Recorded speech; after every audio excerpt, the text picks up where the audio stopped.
Welcome back to another Middle-earth lore video by me, the Ranger George. So we are back. You guys seem to enjoy my last Middle-earth lore video, so I decided to make a video today on some more Middle-earth lore, and today's video is specifically about a question I had when I was watching the Lord of the Rings films, as it's something that is not made exactly apparent in the films, and through looking into it more for today's video, it actually has a pretty interesting answer. So today's video is on if Gandalf knew about the Balrog of Moria, and if he did, why did they even decide to go through Moria? I also just want to discuss a little bit of information about the Balrog of Moria. I'd like to make a video on it in the future because it actually has a little bit of a history, but I'm not going to be discussing that today. But I will discuss a tiny amount of the history, not all of it, just because I think it's pretty interesting and I'd like to share it with you all. So, to get straight to the question, did Gandalf know about the Balrog of Moria? Yes, but also no. It's a little bit more complicated than just yes and no, but for the most part, yes he did.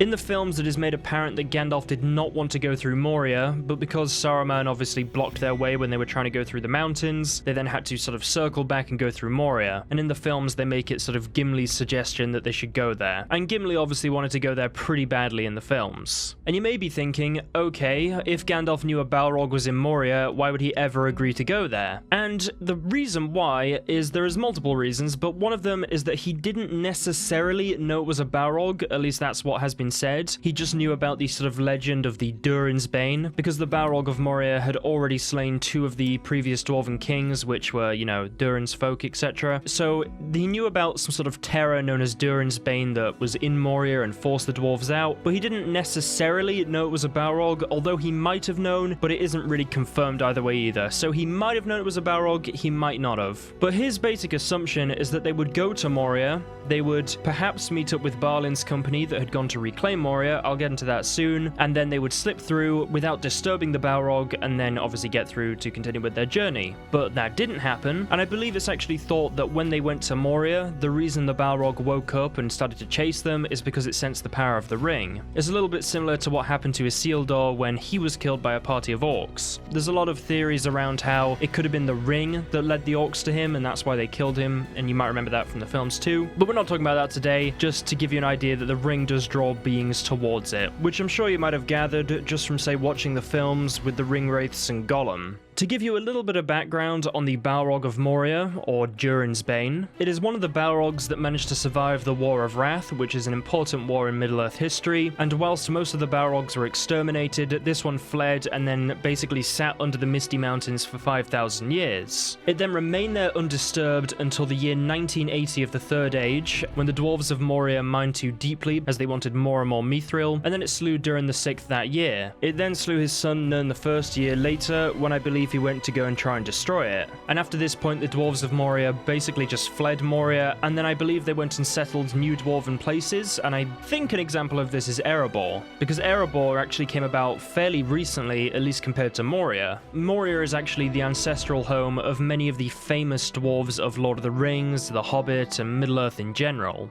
And this leads to the confusion I had, because obviously when they go there in the films, they get there and they see a bunch of dead dwarves, and it's sort of like, okay, well, if the dwarves fled from Moria 1,000 years ago, because the Lord of the Rings, at least the events of Lord of the Rings are over 1,000 years after the dwarves left Moria, why was there dwarves there? Well, this was because Balin, who you may remember from The Hobbit, went to Moria to recolonize it. But as you'll know if you've seen the films, read the books, etc., these dwarves were also killed. And this was by orcs, and these orcs were sent by Sauron, and they sort of caught the dwarves on their way to Moria and drove them back into Moria, besieged them, then killed them all. And you can actually hear Gandalf reading these events, sort of, in the films, so that's why there was a bunch of dead dwarves. And you may be thinking, okay, why didn't Gimli know about this? Why was he so desperate to go there? In the books, it's a little bit different, but just in regards to the films, Gimli didn't actually know that the dwarven settlement had not gone very well there. They didn't know about the orcs going to kill them, because as you can imagine, all the kingdoms don't have this incredible contact with each other. Effectively, these dwarves, the dwarves led by Balin, set off from Erebor, then they didn't really hear from each other, and they just assumed, has the settlement gone well? We don't really know, we haven't heard from them, so let's just see. It's one of those things that they're dead, so they can't tell them, and even if they ask them, they're not just going to assume that they're dead. Maybe they just didn't get the message or something. everything, so that's why Gimli didn't know, and obviously it was a bit of a shock for him when they went there and they were all dead. And you might be thinking, why did they even try and recolonize it? Because the Balrog was there. Why would they decide to go back there with just this small party of dwarves? And all I can say is, well, they're dwarves. They're pretty stubborn. I imagine if they got it in their heads. I mean, look at the events of the Hobbit. They went to a mountain with a dragon,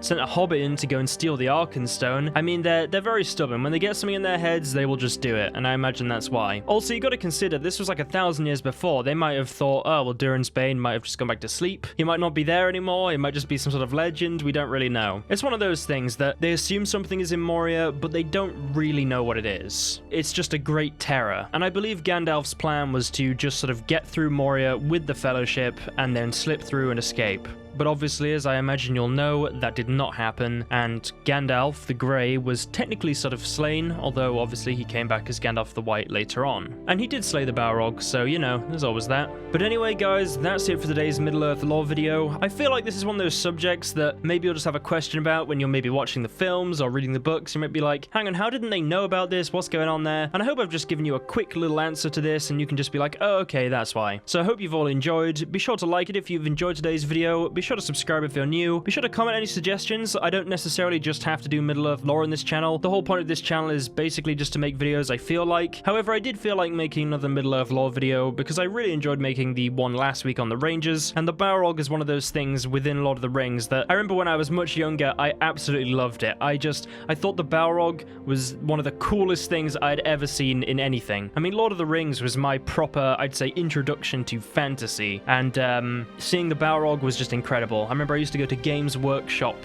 shops and I would see like the Warhammer version of it, and I just thought that looks incredible and I'd love to get that at some point. But I digress massively.